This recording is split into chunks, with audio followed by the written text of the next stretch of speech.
नमस्कार विद्यार्थी मित्रों, 11th स्टैटिक चैप्टर नंबर 5 आवृत्ति वितरण की विषमता के अंदर आज अपने पढ़ेंगे कार्ल पियर्सन की पद्धति से विषमता व विषमतांक कैसे ज्ञात करें। तो विद्यार्थी मित्रों, यहाँ पर आपको वर्ग दिया हुआ है -3 सेल्सियस से -1 सेल्सियस, -1 सेल्सियस से 5, फिर 5 से 11, 11 से 19, 19 से 23 और 23 से 27। तो जब भी आपको कार्ल पियर्सन की पद्धति से विषमता या विषमतांक ज्ञात करना हो तो सबसे पहले आपको ध्यान रखना है कि वर्गों के बीच अंतर समान है कि नहीं है। तो यहाँ आपने देखेंगे तो असमान वर्ग लंबाई वाला आपको वर्ग दिया हुआ है, आवृत्ति वितरण दिया हुआ है। तो इसका मतलब यहाँ पर आप भूयष्टक यानी एमओ ज्ञात कर सकते नहीं है। तो एमओ के बदले यहाँ पर अपने मध्यस्थ यानी एम ज्ञात करेंगे। तो सबसे पहले वर्ग और एफ का कॉलम बनाया हुआ है, इसके ऊपर से अपने बनाएंगे एक्स, एक्स यानी मध्य कीमत का कॉलम, यहाँ लिख लेते हैं मध्य कीमत। उसके बाद एफ एक्स, फिर एफ एक्स स्क्वायर और फिर C F. Okay, C F का कॉलम क्यों बनाना है? क्योंकि यहाँ पे असमान वर्ग लंबाई वाला आवृत्ति वितरण होने से भूयष्टक ज्ञात होगा नहीं।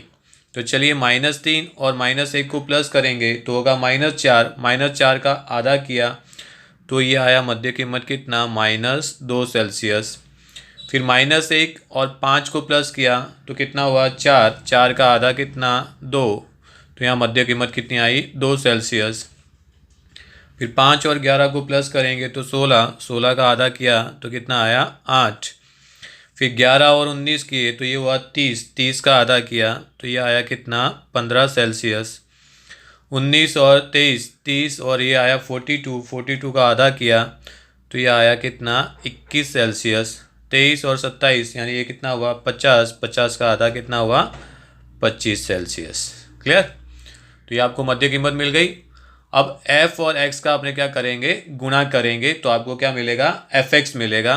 तो 4 -2 किया तो ये आया कितना, -8 सेल्सियस। 14 गुणे 2 किया तो ये आया कितना, 28 सेल्सियस। 20 गुणे 8 किया तो ये हो गया कितना, 160 सेल्सियस। फिर 14 गुणे कितना करेंगे, 15, तो 14 गुणे 15 करेंगे तो कितना आएगा, 210। फिर 21 गुणे कितना करेंगे, 5, तो 21 पंजा कितना हुआ, 105। और फिर 25 गुणे 3 किया तो 25 दिया कितना हुआ, 75। तो ये मिल गया आपको एफ एक्स, राइट। अब आपको ज्ञात करना है एफ एक्स स्क्वायर। तो एफ एक्स स्क्वायर का मतलब एफ एक्स का स्क्वायर नहीं, एफ एक्स स्क्वायर का मतलब होता है एफ एक्स इंटू एक्स, यानी एफ एक्स का गुणाकार किसके साथ में करेंगे, एक्स के साथ में। तो -2 इंटू कितना करेंगे, -8, तो ये हो गया प्लस एफ एक्स स्क्वायर में -2 इंटू -8 किया तो ये आया कितना, 16। फिर 2 इंटू 28 किया तो 56, 8 इंटू 160 किया तो 1280, 15 इंटू 210 किया तो 3150। उसके बाद 21 इंटू 105 किया तो ये आया 2205 और 25 इंटू 75 किया तो ये आया 1875। उसके बाद अपने कॉलम तैयार करेंगे किसका, सी एफ का। तो सी एफ किसके ऊपर से तैयार होता है, एफ के ऊपर से। तो 4 का 4 रखा, फिर 4 और 14 प्लस किए तो कितना हुआ, 18, 18 और 20 प्लस किए तो 38, 38 और 14 प्लस किए तो 52, 52 प्लस 5 किया तो 57, 57 प्लस 3 किया तो ये कितना आया, 60। क्लियर? उसके बाद अपने टोटल करेंगे तो f का टोटल किया तो n बराबर कितना मिला, 60। fx का टोटल किया तो सिग्मा fx बराबर आया 570 और fx स्क्वायर का टोटल किया तो सिग्मा fx स्क्वायर मिला 8582। अब सबसे पहले अपने कार्ल पियर्सन की पद्धति में क्या ज्ञात करेंगे, x बार। तो x बार का सूत्र है सिग्मा fx अपॉन n। तो सिग्मा fx कितना है आपके पास, 570। तो 570 डिवाइडेड बाय n कितना है, 60। तो x बार मिला कितना, 9.5। अब यहाँ पर आपको असमान वर्ग लंबाई है, इसके लिए आपको क्या ज्ञात करना पड़ेगा, मध्य का ज्ञात करना पड़ेगा। तो उसके लिए सबसे पहले मध्य का m वर्ग प्राप्त करना पड़ेगा। तो उसका सूत्र है n/2 वा अवलोकन। तो n कितना दिया है आपको, 60। तो 60 डिवाइडेड बाई 2 किया तो ये आया 30वां अवलोकन को आप क्या करेंगे, सी एफ में देखेंगे। तो सी एफ में देखेंगे तो ये कौन से वर्ग में समाविष्ट है, तो यहाँ देखिए 38। तो 38 के सामने का वर्ग कौन सा है, 5 से 11। तो m का वर्ग मिला आपको कितना, 5 से 11। अब अपने सूत्र लगा देंगे, m बराबर l plus n/2 minus C F upon F into C. L का मतलब होता है कि जो मध्य का वर्ग प्राप्त हुआ है उसकी अध सीमा, तो अध सीमा कितनी है 5, राइट है। और यहाँ पे अपने देखेंगे तो जो आपको वर्ग दिया हुआ है वो वर्ग कैसा है, निवारक वर्ग है। तो निवारक वर्ग में आप जो अध सीमा है उसी को लिखेंगे। तो एल बराबर आपको कितना मिल गया 5 प्लस n/2 कितना आया आपका 30 माइनस सी एफ का मतलब होता है जो वर्ग आपको प्राप्त हुआ उसके ऊपर की संचय आवृत्ति। तो वर्ग कौन सा प्राप्त हुआ था आपको 38 का, तो ऊपर की संचय आवृत्ति कितनी है 18, तो सी एफ कितना मिला आपको 18। और एफ यानी जो वर्ग प्राप्त हो उसकी आवृत्ति कितनी है 20, तो एफ बराबर कितना मिला 20। तो चलिए माइनस करेंगे सी एफ, तो सी एफ कितना दिया है आपको 18 अपॉन एफ कितना आया आपका 20। और सी का मतलब होता है मध्य का वर्ग के बीच का अंतर, तो इसके बीच में अंतर 5 और 11 के बीच में अंतर कितना है 6 का। क्लियर। अब स्टेप बाय स्टेप इसको सॉल्व करेंगे। तो 5 का 5 प्लस अब 30 में से 18 क्या करेंगे घटाएंगे, तो ये कितना आया 12 बटे में कितना 20 गुणे कितना 6, तो ये हुआ 5 प्लस 12 गुणे 6 किया तो ये कितना आया 72 भागे कितना किया 20। उसके बाद अब 72 को 20 से क्या करेंगे भाग करेंगे, तो 72 को 20 से भाग किया तो ये आया कितना 3.6। क्लियर। तो m बराबर आपको मिला 5 प्लस 3.6, तो ये आया कितना 8.6। ये आपको कुछ की कीमत मिली m की। क्लियर। 8.6 सेल्सियस। अब आप क्या करेंगे परमाप विचलन ज्ञात करेंगे। तो परमाप विचलन का आपने सूत्र लगाएंगे S बराबर अंडरवुड यानी करनी में यहाँ आपने सिग्मा एफ एक्स स्क्वायर किया है तो यहाँ लिखेंगे sigma F X square upon n minus sigma F x upon n का होल स्क्वायर। क्लियर।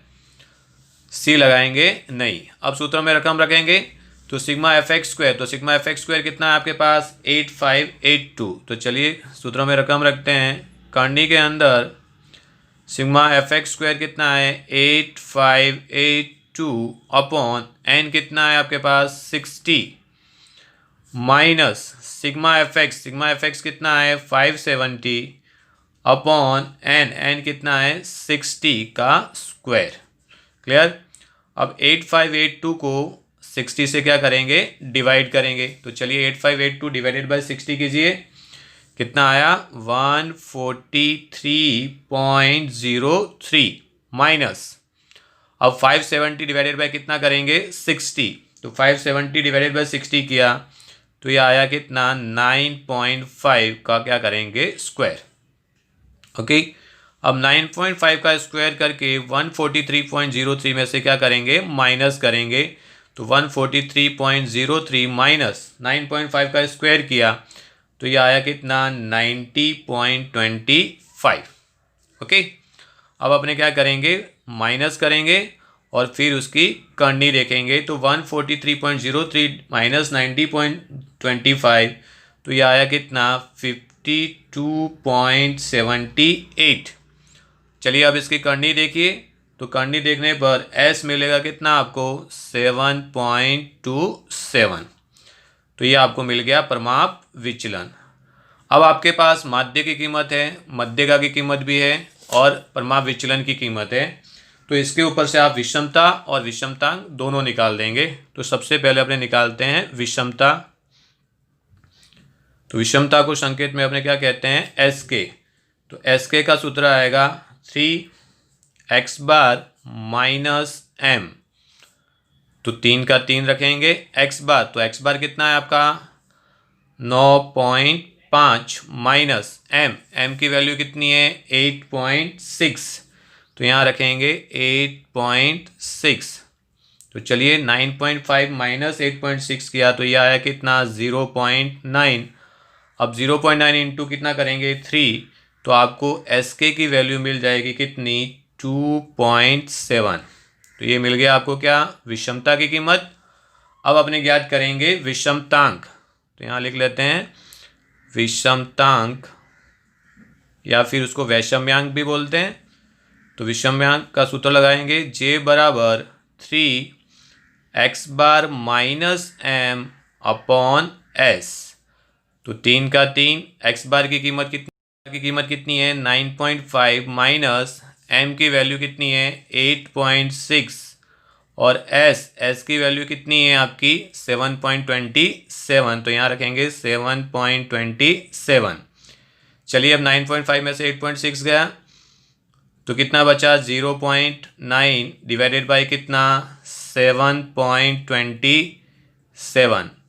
तो ये गुणा किया 3 गुणे 0.9 किया तो ये कितना आया 2.7 भागे 7.27। अब 2.7 को 7.27 जे की कीमत मिली कितनी 0.37। तो इस प्रकार जे की कीमत आप ज्ञात कर सकते हो। तो जब भी आपको असमान वर्ग लंबाई वाला आवृत्ति वितरण दिया हो तो उस समय एम ज्ञात करके आप काल्पनिक का विषमयांक ज्ञात कर सकते हैं। होप सो कि आपको यह सवाल समझ में आ चुका होगा। Thank you very much. जय हिंद, जय भारत, स्वस्थ रहिए, मस्त रहिए।